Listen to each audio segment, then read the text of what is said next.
माझं मत आहे सगळीकडचीच दहशत संपली पाहिजे.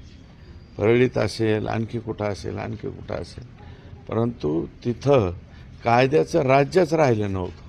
हम करे सो कायदा. आम्ही म्हणलं तर फिर्याद घ्यायची. इथपर्यंत परिस्थिती झाल्यावर बर्दापूर तसंच, परळी तसंच, ते संभाजीनगर पोलीस स्टेशन तसंच, इकडं शिरसाळा पोलीस स्टेशन तसंच, या सगळ्या पोलीस स्टेशनवरती आजही आकाचेच माणसं बसलेले आहेत. माझी SP साहेबांना विनंती आहे, तुम्ही बरेच दिवस झाले इथं आलेले, SP साहेबांनी तिथले मेन माणसं तरी उचलावेत. कारण माणसं कोण आहेत तिथं?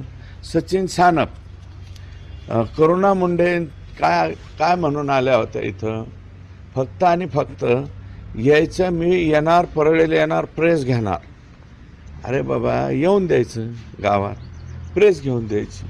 असं आल्या असत्या, प्रेस करून गेल्या असत्या, कोणी बघितलं बी नसतं.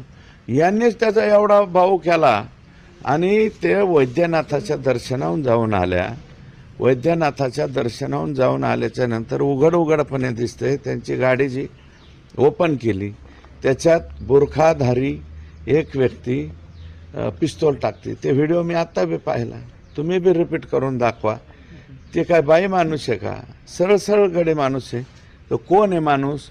ते पोलीस कॉन्स्टेबल सचिन सानप, गोविंद भताने आणि भास्कर केंद्रे, हे 3 पोलीस अधिकारी म्हणजे कर्मचारी, त्या घांनी ते बुरखा घालून ते हे ठेवलेलं आहे.